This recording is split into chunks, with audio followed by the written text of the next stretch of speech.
Hello, my name is Renee Harris, and I am here to share with you all about caring for your newborn baby skin. And first tip is don't use soap, and I'm going to tell you why. But let me tell you a little bit about myself. I got married in 1996, and then about 18 months later, we had our first baby. And then a year and a half after that, had another baby. And then we had twins, and then we had another baby, another baby, another baby. Now they don't all look like this. This would have taken me a lot more time to get all their baby pictures out. And they didn't all come at the same time. So obviously, except the twins.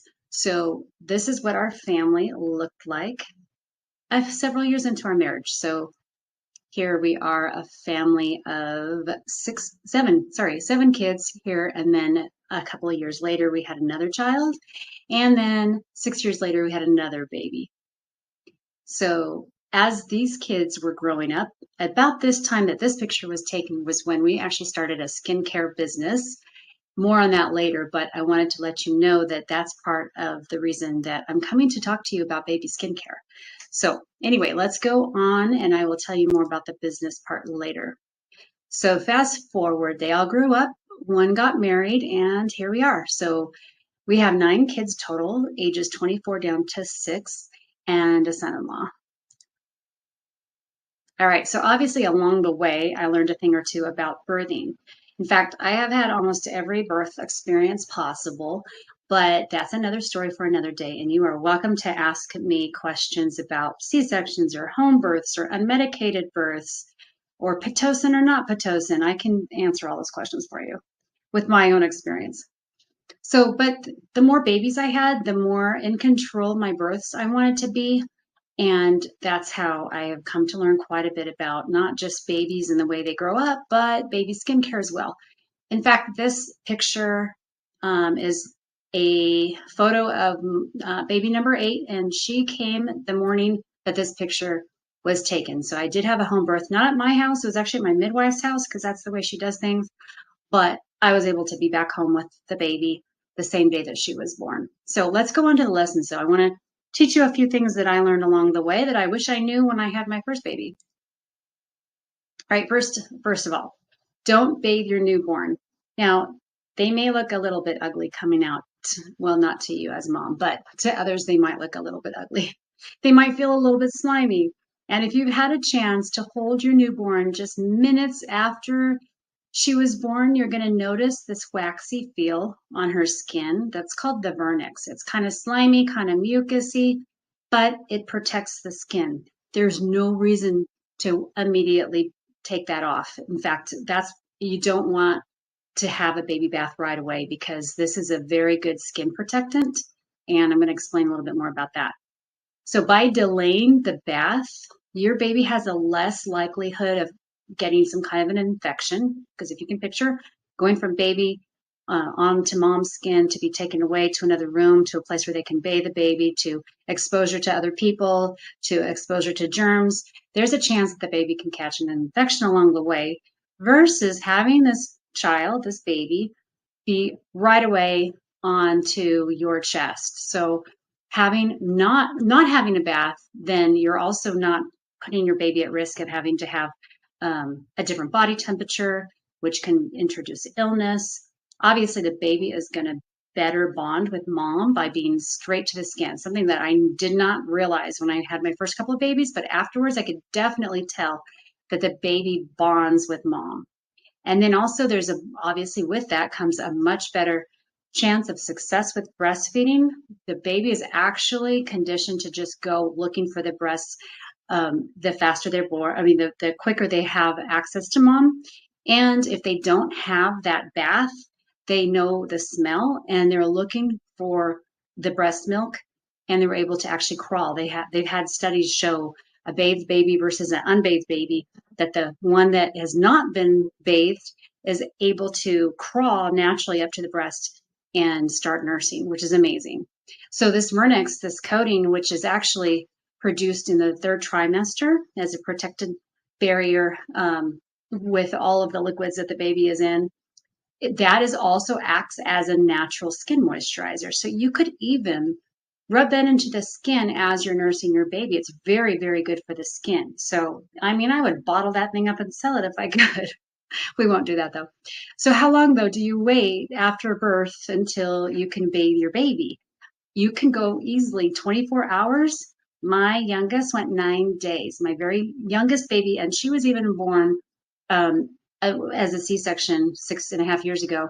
She was 9 days old before I bathed her, and that was still coming from the hospital. I was able to insist that I really didn't want her to be um, bathed right away, but you can still wipe down. Get a wet washcloth. That's fine to wipe down the baby. That's fine.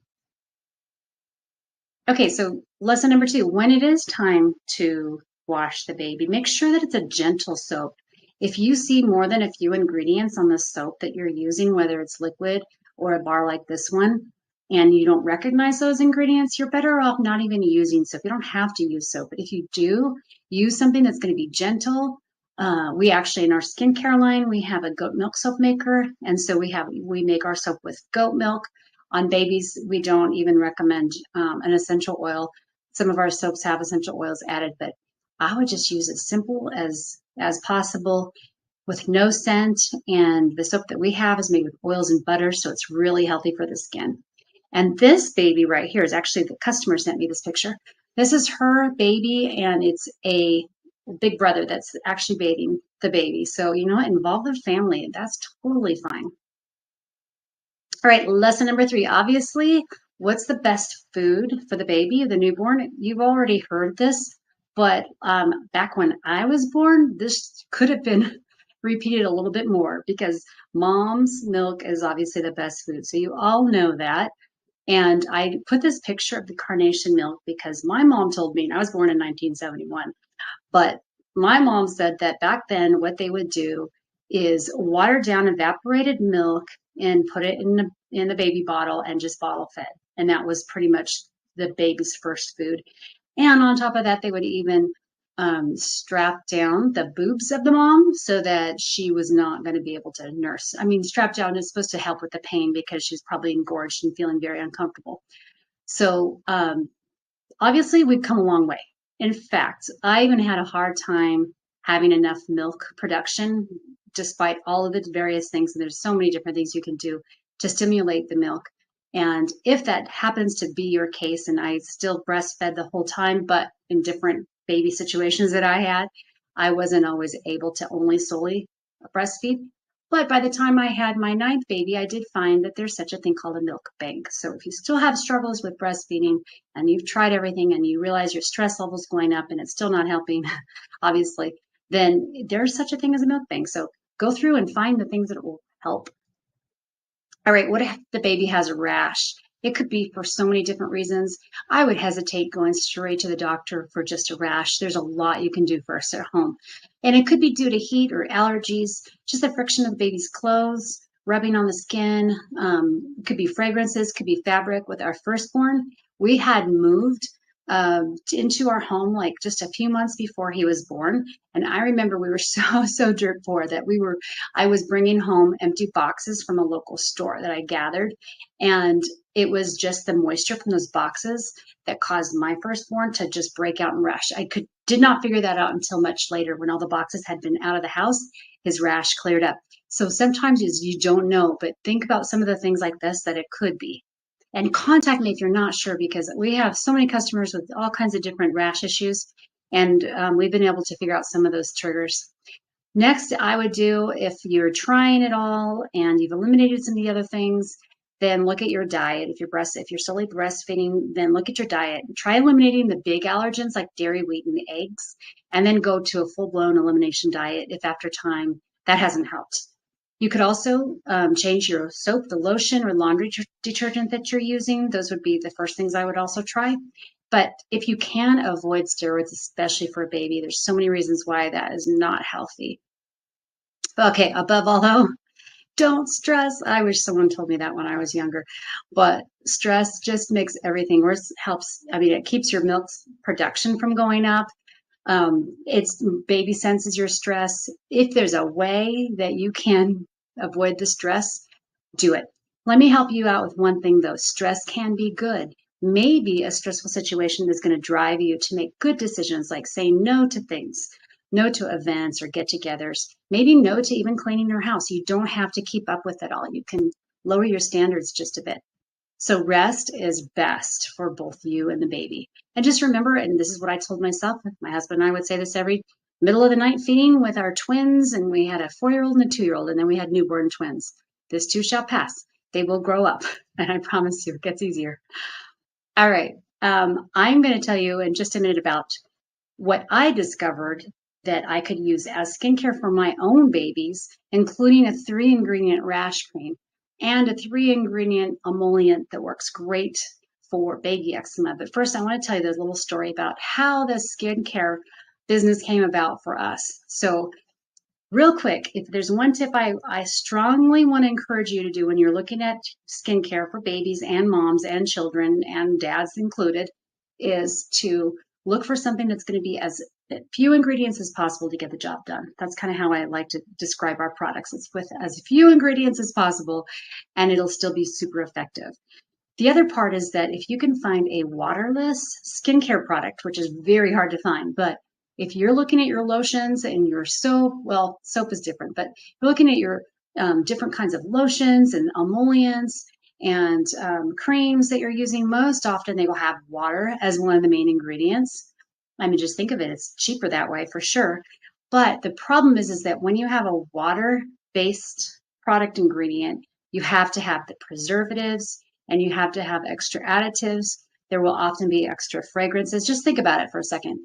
That baby shampoo that you were so looking forward to washing your baby for the first bath, it smells amazing. It just smells like so clean. But if you look at the list of ingredients, it's full of stuff, including fragrance. And when you have something with a fragrance oil in it, it can cause a skin issue. So if you can just strip out all those extra ingredients, what are the best ingredients for your baby and for your own skin? For me, what I discovered, and this is my problem that I had, okay, this is the time that I was pregnant with my 8th baby. I had a skincare issue where I would get those cuts and splits in my fingers all the time, super dry skin. And if you can imagine having all the kids that I had, I'm washing my hands constantly. I'm cooking, I'm washing my hands again. And all of that would just do a lot of damage to my skin and my heels. I'd be walking barefoot a lot. I'm comfortable during the day. But all that barefoot walking would put splits and cracks in my heels. So about this time is when I discovered that I was into making a lot of things at home anyway. I wasn't working outside the home. I was home. And I discovered that this 3-ingredient, it's called a lotion bar. It looks like soap, but it's not. 3-ingredient lotion bar was the thing that fixed my dry skin. It was amazing. It fixed those cuts and splits. And I later discovered that it fixed my son's mild eczema that he had on his hands. And 3 ingredients was all that was in it: shea butter, coconut oil, and beeswax. So this later became a business, but I wanted to share with you that that was one of those aha moments of taking care of my family and finding the right kind of ingredients for our health, but also for our skin, was a huge game changer for me.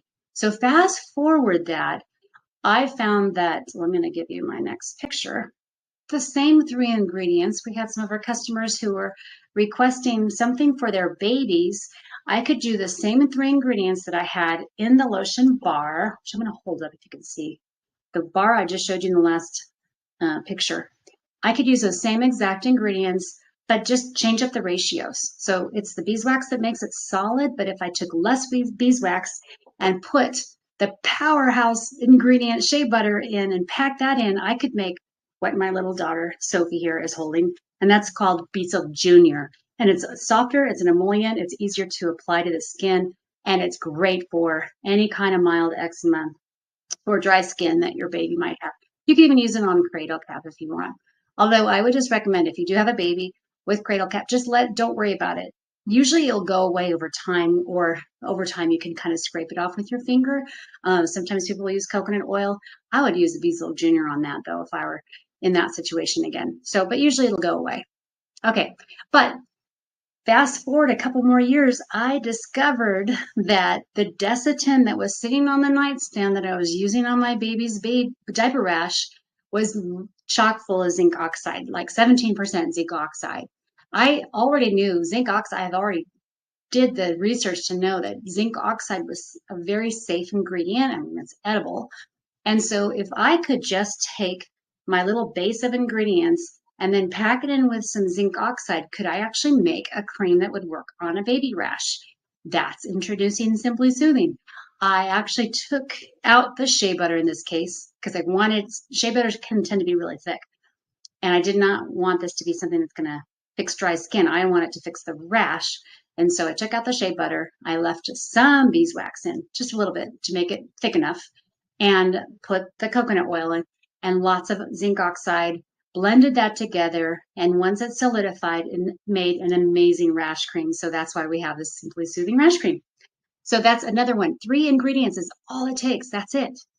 All right, so I want you to know that you can take control over your baby, your newborn. If there's one message I can just repeat again is try not to stress. It can be hard getting sleep when you're stressed, you're hearing the baby cry, you're trying to do all the things. But if you can kind of control that stress or try to figure out a way to see it as a good thing because it's going to help you make better decisions along the way, do that. In the meantime, know that you can actually take control of your family's health and skin issues with few ingredients. And a lot of times it also might mean that you have to make some changes to your diet, to your activities, to the environment that you're in, to your stress levels. But those are all good for your family and good for your skin. Finally, I just want you to know that we can help with that taking care of the skin part. I learned it from my own raising of my kids and my babies, and I want to pass that along to you. If you go to hardlotion.com/baby, you'll find our baby products specifically. And if you want to use the code BABY, you'll get an extra 15% off. And yeah, make sure that you look around, see what's in the store, because we have all kinds of things for the baby, including a milk and honey goat milk soap, the Simply Soothing Rash Cream in different forms, a stick or a tin, and then Beesilk Junior also for the baby skin. And then for mom, we have an avocado facial soap bar made with goat milk soap, made with real avocado and avocado oil and avocado puree. So the thing comes green. It's kind of like that green shade of avocado because it has real avocado in it. And then also Beesilk bars if you've got the dry skin issues that I have. And Simply Shea, which is actually shea butter. Told you it's a powerhouse of an ingredient and fixes so many things. I use it on my face, and that's what our Simply Shea facial emollient is for. We have lip balms, same thing. 3 ingredients is all you need. You can scent them with essential oils if you want, but that's it. We have those in different flavors and scents based on what your desires are. And even a tinted lip balm. So you add a little bit of a iron oxide and you can actually have a colorful tint on your lips and replace the lipstick that you've been using. So that's it for this presentation. If you have any questions at all, you want to reach out, you want to ask me more about my birth stories, I would be happy to share that. If you have any kind of skin issues, if I know the answer, I will definitely share that with you, or I can pass on resources that can help you out. But know that you can take control over this. It may take some time, but we have plenty of resources